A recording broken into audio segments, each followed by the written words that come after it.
আজকে তৈরি করে দেখাবো রাইস কুকারে কি করে পারফেক্টভাবে ঝরঝরে পোলাও রান্না করা যায়। আসসালামু আলাইকুম ভিউয়ার্স, রিক্তেস কিচেনের নতুন আরও একটি রেসিপিতে সবাইকে স্বাগত জানাচ্ছি। আজকের রেসিপিতে একদম টিপস সহকারে কি করে পারফেক্টভাবে পোলাও রান্না করা যায় সেটি আপনাদের সাথে শেয়ার করব। আশা করছি আজকের ভিডিওটি অনেকেরই কাজে আসবে। যারা রাইস কুকারে পারফেক্টভাবে পোলাও তৈরি করতে পারেন না তাদের জন্য আজকের ভিডিওটি অনেক উপকারী একটি ভিডিও হতে যাচ্ছে। তো চলুন দেখিনি কী করে রাইস কুকারে পারফেক্টভাবে পোলাও রান্না করা যায়। আজকের এই পোলাও রান্নায় আমি 1 কাপ পরিমাণ চাল ব্যবহার করতেছি, আর 1 কাপ পরিমাণ চালের জন্য যা যা উপকরণ প্রয়োজন সেটাই আমি নিয়ে নিচ্ছি। এখানে নিয়ে নিয়েছি তেলটা হচ্ছে 1/3 কাপ পরিমাণ। 2টা বড় সাইজের পেঁয়াজ একটু কুচি করে নিয়েছি একটা তেজপাতা একটু চিড়ে দিয়ে দিয়েছি, আর হচ্ছে 2 টুকরো দারচিনি আর এলাচ। এবার সব কিছুকে ভালোভাবে কিছুক্ষণ সময় নেড়ে চেড়ে নেব। এরপরে পোলাও থেকে খুব সুন্দর একটা স্মেল আনার জন্য দিয়ে দিচ্ছি 1 টেবিল চামচ পরিমাণ আদা বাটা।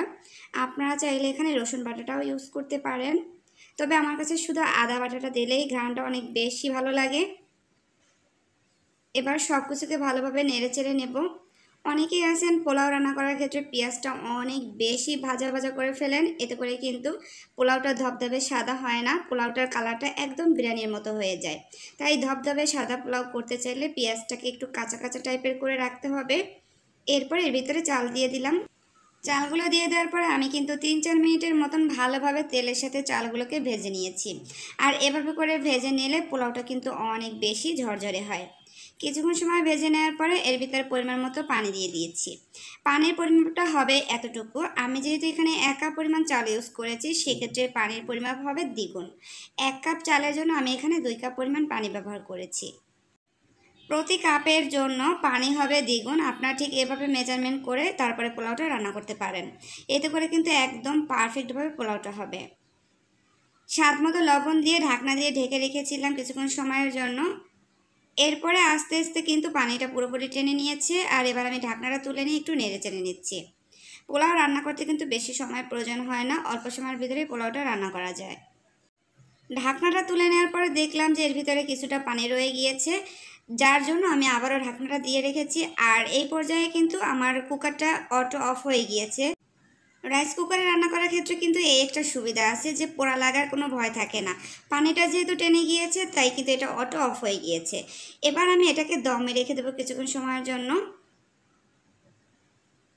রাইস কুকারের আমি প্লাগটা কিন্তু তুলে নিয়েছি, কারণ হচ্ছে এখন আর এখানে প্লাগ দিয়ে রান্না করার কোনো প্রয়োজন নেই। এটা যে পরিমাণ গরম আছে সে তাপেই কিন্তু ভালোভাবে পোলাওটা দমে রাখা যাবে।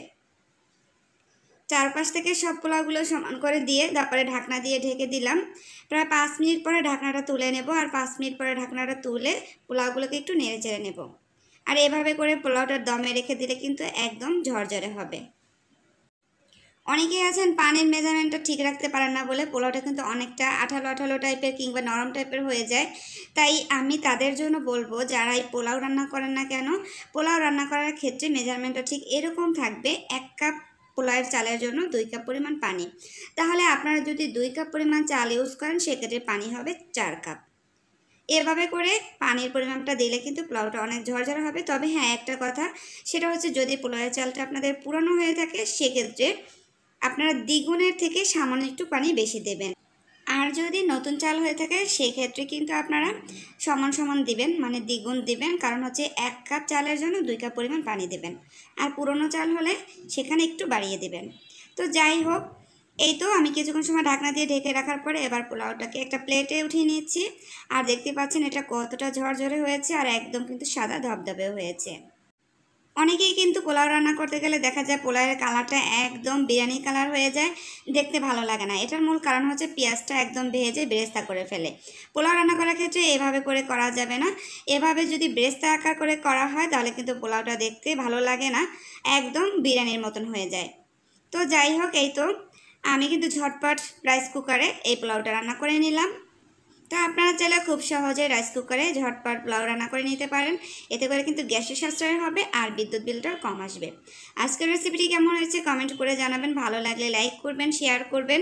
যারা চ্যানেল থেকে দেখেন প্লিজ চ্যানেলটিকে সাবস্ক্রাইব করবেন। আর যারা ভিডিওটি পেজ থেকে দেখেন প্লিজ পেজটি ফলো দিয়ে সবসময় সাথে থাকবেন। সবাই অনেক অনেক ভালো থাকবেন, সুস্থ থাকবেন, আমাদের জন্য দোয়া করবেন। আজকের মতো বিদায় নিচ্ছি। আল্লাহ হাফেজ।